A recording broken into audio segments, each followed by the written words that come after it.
ഇന്ത്യയുടെ അഭിമാനപൂർവമായ നിമിഷം, ഇന്ത്യയുടെ വൻ വിജയം. സ്വതന്ത്ര ഇന്ത്യയുടെ ചരിത്രത്തിൽ ആദ്യമായി വൻ വിജയം നേടിയിരിക്കുകയാണ് ഇന്ത്യ.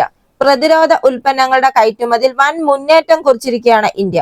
ചരിത്രത്തിൽ ആദ്യമായി ഇന്ത്യയുടെ പ്രതിരോധ കയറ്റുമതി 21,000 കോടി കവിഞ്ഞു. രാജ്യത്തിന്റെ വൻ വിജയമാണ് ഇതെന്നാണ് പ്രതിരോധ മന്ത്രി രാജ്നാഥ് സിംഗ് അഭിപ്രായപ്പെടുന്നത്. ഇന്ത്യയുടെ പ്രതിരോധ ഉൽപ്പന്നങ്ങൾ 84 രാജ്യങ്ങളിലേക്കാണ് കയറ്റുമതി ചെയ്തത്. ഈ സാമ്പത്തിക വർഷം മാത്രം 32.5% വർധനയാണ് ഇതിലുണ്ടായത്. ഇന്ത്യക്ക് സ്വാതന്ത്ര്യം കിട്ടിയതിനു ശേഷം ചരിത്രത്തിൽ ആദ്യമായിട്ടാണ് 21,000 കോടി എന്ന കണക്ക് മറികടക്കുന്നത്. ഇന്ത്യയുടെ പ്രതിരോധ കയറ്റുമതി 2023-24 സാമ്പത്തിക വർഷത്തിൽ 21,083 കോടി രൂപയായി ഉയർന്നു. ഇത് മുൻ സാമ്പത്തിക വർഷത്തെ അപേക്ഷിച്ച് 32.5% കൂടുതലാണ്. ഇതിന്റെ എല്ലാ ക്രെഡിറ്റും പ്രതിരോധ മന്ത്രി രാജ്നാഥ് സിംഗ് നൽകുന്നത് ഇന്ത്യൻ പ്രധാനമന്ത്രി നരേന്ദ്രമോദിക്കാണ്. പ്രധാനമന്ത്രി നരേന്ദ്രമോദിയുടെ ദീർഘവീക്ഷണമുള്ള നേതൃത്വത്തിന് കീഴിൽ ഇന്ത്യയുടെ പ്രതിരോധ ഉൽപ്പന്നവും കയറ്റുമതിയും പ്രോത്സാഹിപ്പിക്കുന്നതിന് പ്രതിരോധ മന്ത്രാലയം നിരവധി സംരംഭങ്ങൾ കൈക്കൊണ്ടിട്ടുണ്ട്. സ്വകാര്യ മേഖലയും DPSCയും ഉൾപ്പെടെയുള്ള നമ്മുടെ പ്രതിരോധ വ്യവസായങ്ങൾ സമീപ വർഷങ്ങളിൽ പ്രശംസനീയമായ പ്രകടനമാണത്രേ കാഴ്ചവെച്ചത്. ഇന്ത്യയുടെ ഈ പ്രതിരോധ കയറ്റുമതി വർദ്ധിപ്പിക്കാൻ വേണ്ടി ഇന്ത്യയുടെ പ്രതിരോധ ഉൽപാദന മേഖല ഉത്തേജിപ്പിക്കുക മാത്രമല്ല, സാങ്കേതിക നവീകരണത്തിനുള്ള സൗകര്യങ്ങളും വർദ്ധിപ്പിച്ചിട്ടുണ്ട്. ഇത് സർക്കാർ സ്വകാര്യ മേഖലയിലെ കമ്പനികൾക്ക് പ്രോത്സാഹജനകമായ അന്തരീക്ഷം സൃഷ്ടിച്ചു. അതായത് സ്വകാര്യ മേഖലയിലെ കമ്പനികൾക്കും ഈ നവീകരണത്തിന് വേണ്ടിയുള്ള സൗകര്യം വർദ്ധിപ്പിച്ചു കൊടുത്തു അത്രേ. ഇന്ത്യയുടെ പ്രതിരോധ കയറ്റുമതിയുടെ വിജയം യാഥാർത്ഥ്യമാക്കുന്നതിൽ 50ഓളം ഇന്ത്യൻ കമ്പനികൾ ഗണ്യമായ സംഭാവന നൽകിയിട്ടുണ്ട്. കാര്യക്ഷമതയിലും ഗുണമേന്മയിലും പ്രത്യേക ശ്രദ്ധ ചെലുത്തി ഈ കമ്പനികൾ ഇന്ത്യയുടെ പ്രതിരോധ ഉപകരണങ്ങളുടെയും സാങ്കേതിക വിദ്യകളുടെയും വിശ്വസനീയമായ വിതരണക്കാരായി ലോകവേദിയിൽ നിലയുറപ്പിച്ചിട്ടുണ്ട്. അതുപോലെ തന്നെ നമ്മുടെ ഇന്ത്യയിൽ നിന്ന് ഇറ്റലി, മാലദ്വീപ്, Sri Lanka, Russia, UAE, Poland, Philippines, Saudi Arabia, Egypt, Israel, Spain, Chile തുടങ്ങിയ രാജ്യങ്ങളിൽ പ്രതിരോധ ഉൽപ്പന്നങ്ങൾ വിറ്റഴിച്ചിട്ടുണ്ട്. മാത്രമല്ല, ഇന്ന് ഇന്ത്യയുടെ പ്രതിരോധ ഉൽപ്പന്നങ്ങൾ ആവശ്യപ്പെട്ട പല രാജ്യങ്ങളും മുന്നോട്ട് വരുന്നുമുണ്ട്. ശരിക്കും പറഞ്ഞാൽ ഇതിനൊക്കെ ഇന്ത്യയെ സഹായിച്ചത് ഇന്ത്യയുടെ മേക്ക് ഇൻ ഇന്ത്യ പദ്ധതിയാണ്. ഈ പദ്ധതിയുടെ കീഴിൽ പ്രാദേശികവൽക്കരണത്തിന് നൽകിയ ഊന്നൽ ഏറ്റവും കൂടുതൽ കരുത്തു പകർന്നതും നമ്മുടെ രാജ്യത്തിന്റെ പ്രതിരോധ മേഖലയ്ക്കാണ്.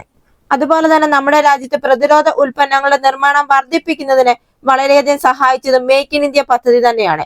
ഒരു ദശാബ്ദത്തിനുള്ളിൽ പ്രതിരോധ ഉൽപ്പന്നങ്ങളിൽ ഭൂരിഭാഗവും ഇന്ത്യ തദ്ദേശീയമാക്കുക മാത്രമല്ല, അവയുടെ കയറ്റുമതിക്കാരായി മാറുകയും ചെയ്തു. ഈ കയറ്റുമതി ചെയ്തവയിൽ തോക്കുകളും ബുള്ളറ്റുകളും ഡ്രോണുകളും ഒക്കെ ഉൾപ്പെടുന്നുണ്ട്. ഈ മേക്ക് ഇൻ ഇന്ത്യ പദ്ധതിയുടെ ഏറ്റവും പ്രയോജനം ലഭിച്ചത് രാജ്യത്തെ വിവിധ കമ്പനികൾക്കാണ്. ഒരു കാലത്ത് ഈ കമ്പനികളുടെ കഴിവുകളെ കുറിച്ച് ചോദ്യങ്ങൾ ഉണ്ടായിരുന്നു. എന്നാൽ ഇപ്പോൾ ഈ കമ്പനികൾ രാജ്യത്തിന്റെ പ്രതിരോധ മേഖലയുടെ വളർച്ചയിൽ ഏറ്റവും പ്രധാന പങ്ക് വഹിക്കുന്നു. ഈ മേഖലയ്ക്ക് വളർച്ച നൽകുന്നതിൽ സർക്കാർ കമ്പനികളോടൊപ്പം തന്നെ സ്വകാര്യ മേഖലയുടെ സംഭാവനയും വളരെ വലുതാണ്. അതായത് സ്വകാര്യ മേഖലയുടെ സംഭാവന 60% ആണെങ്കിൽ സർക്കാർ കമ്പനിയുടെ സംഭാവന 40%. L&T, ഗോദ്രേജ്, അദാനി തുടങ്ങിയ നിരവധി വലിയ ഇന്ത്യൻ കമ്പനികൾ രാജ്യത്ത് പലതരത്തിലുള്ള പ്രതിരോധ ഉൽപ്പന്നങ്ങൾ നിർമ്മിക്കുന്നുണ്ട്. 2022-23 രാജ്യത്തിന്റെ പ്രതിരോധ കയറ്റുമതി 15,920 കോടി രൂപ മാത്രമായിരുന്നു. എന്നാൽ ഇന്നിപ്പോൾ അത് 21,083 കോടി രൂപയായി. അതായത് 32.5% വളർച്ച കൈവരിച്ചു എന്നർത്ഥം. സ്വകാര്യ മേഖലയും സർക്കാർ മേഖലയും തമ്മിലുണ്ടായ സഹകരണമാണ് എക്കാലത്തെയും ഉയർന്ന പ്രതിരോധ കയറ്റുമതിയിലെത്തുന്നതിൽ നിർണായകമായത്. ഇന്ത്യയുടെ പ്രതിരോധ കയറ്റുമതിയിലെ ശ്രദ്ധേയമായ ഈ വളർച്ചയ്ക്ക് നയപരിഷ്കാരങ്ങൾ, ബിസിനസ് സംരംഭങ്ങൾ, പ്രതിരോധ കയറ്റുമതി പ്രോത്സാഹിപ്പിക്കുന്നതിനുള്ള end-to-end ഡിജിറ്റൽ സൊല്യൂഷൻ എന്നിവയുൾപ്പെടെ നിരവധി ഘടകങ്ങളാണ് കാരണമായത്. ഈ കാരണങ്ങൾ ഈ മേഖലയെ കാര്യക്ഷമമാക്കുക മാത്രമല്ല, ഇന്ത്യൻ പ്രതിരോധ ഉൽപ്പന്നങ്ങളുടെയും സാങ്കേതിക വിദ്യകളുടെയും ആഗോള സ്വീകാര്യത കൂടെ വർദ്ധിപ്പിച്ചിട്ടുണ്ട്. 2028-29 വാർഷിക പ്രതിരോധ ഉൽപാദനം 3 ഇരട്ടിയാക്കാനും പ്രതിരോധ കയറ്റുമതി ഇരട്ടിയാക്കി 50,000 കോടി രൂപയാക്കാനുമാണ് ഇന്ത്യ ലക്ഷ്യമിടുന്നത്. ലോകത്തിലെ 3ാമത്തെ വലിയ സമ്പദ് വ്യവസ്ഥയാകാൻ ഇന്ത്യ കുതിക്കുമ്പോഴും പ്രതിരോധത്തിൽ സ്വാശ്രയത്വം കൈവരിക്കാൻ ലക്ഷ്യമിട്ടിട്ടുള്ള ഗവൺമെന്റിന്റെ ശക്തമായ സ്വദേശിവൽക്കരണ മുന്നേറ്റമാണ് ഈ സ്ഫോടനാത്മക വളർച്ചയ്ക്ക് ആക്കം കൂട്ടുന്നത്.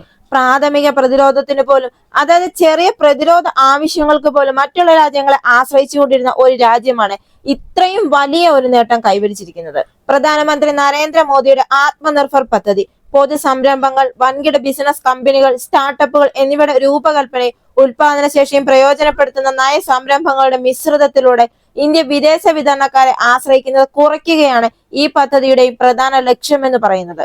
അതുപോലെ തന്നെ പ്രതിരോധ മേഖലയിൽ പ്രവർത്തിക്കുന്ന ഏതാണ്ട് 45 കമ്പനികൾക്ക് സർക്കാർ അംഗീകാരം നൽകി കഴിഞ്ഞു. കൂടാതെ ഇന്നോവേഷൻസ് ഫോർ ഡിഫൻസ് എക്സലൻസ് പദ്ധതി ആവിഷ്കരിക്കുകയും അത് നവീകരണത്തെ പ്രോത്സാഹിപ്പിക്കുകയും ചെയ്തു.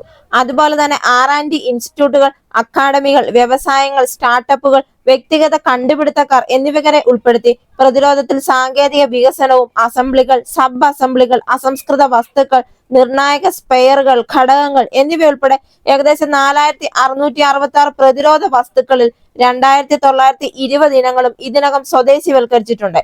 പ്രതിരോധ ഉൽപാദനത്തിൽ 40 മുതൽ 50 വരെ ലൈസൻസുകളാണ് ഓരോ വർഷവും നൽകുന്നത്. അതുപോലെ തന്നെ ബ്രഹ്മോസ് മിസൈൽ സംവിധാനങ്ങൾ കൂടാതെ ഡോർണിയർ 228 വിമാനങ്ങൾ, ALH ഹെലികോപ്റ്ററുകൾ, SU ഏവിയോണിക്സ്, പീരങ്കി തോക്കുകൾ, റഡാറുകൾ, കവചിത വാഹനങ്ങൾ, റോക്കറ്റുകൾ, ലോഞ്ചറുകൾ, ടോർപിഡോ ലോഡിംഗ് മെക്കാനിസം, അലാറം നിരീക്ഷണ നിയന്ത്രണ സംവിധാനങ്ങൾ എന്നിവയാണ് ഇന്ത്യ കയറ്റുമതി ചെയ്യുന്ന പ്രധാന പ്രതിരോധ വസ്തുക്കൾ. അതുപോലെ തന്നെ സർക്കാർ ഉടമസ്ഥതയിലുള്ള ഹിന്ദുസ്ഥാൻ എയറോനോട്ടിക്സ് ലിമിറ്റഡ് തദ്ദേശീയമായി നിർമ്മിച്ച ലൈറ്റ് കോമ്പാക്ട് എയർക്രാഫ്റ്റ് തേജസും വിൽക്കാനുള്ള ശ്രമത്തിലാണ് ഇന്ത്യ. ഇതിലൂടെ ഇന്ത്യയുടെ കയറ്റുമതി വളരെ ഉയർന്ന തലത്തിലേക്ക് ഉയർത്താനും ഇന്ത്യയെ യുദ്ധവിമാനങ്ങൾ കയറ്റുമതി ചെയ്യുന്ന രാജ്യങ്ങളുടെ ഒരു പ്രത്യേക ക്ലബായി മാറ്റാനും കഴിയും. കുറച്ച് ദിവസങ്ങൾക്ക് മുമ്പേ ഗയാനയിലെ പ്രതിരോധ സേനയ്ക്ക് ഇന്ത്യ HAL 228 വിമാനങ്ങൾ എത്തിച്ചിരുന്നു. ഭാവിയിൽ ഇന്ത്യ ഫൈറ്റർ ജെറ്റ് എഞ്ചിനുകൾ കയറ്റുമതി ചെയ്യാൻ നോക്കുന്ന ഒരു രാജ്യമായി മാറുന്നു. അതുപോലെ തന്നെ കയറ്റുമതി പ്രോത്സാഹിപ്പിക്കുക എന്ന ലക്ഷ്യത്തോടെ രാജ്യങ്ങൾ തമ്മിലുള്ള ഒരു ശക്തമായ ബന്ധവും ഇന്ത്യ വളർത്തിയെടുക്കുന്നുണ്ട്. അതായത് വിവേകപൂർണമായ തന്ത്രങ്ങളോടും ശക്തമായ സർക്കാർ പിന്തുണയോടും കൂടി ഇന്ത്യയുടെ പ്രതിരോധ മേഖല വൻതോതിലുള്ള വളർച്ചയ്ക്ക് ഒരുങ്ങുകയാണ്. ഈ വീഡിയോ നിങ്ങൾക്ക് ഇഷ്ടമായെങ്കിൽ മറക്കാതെ തന്നെ ഈ ചാനൽ ഒന്ന് സബ്സ്ക്രൈബ് ചെയ്യുക. അടുത്ത വീഡിയോയുമായി വീണ്ടും കാണാം.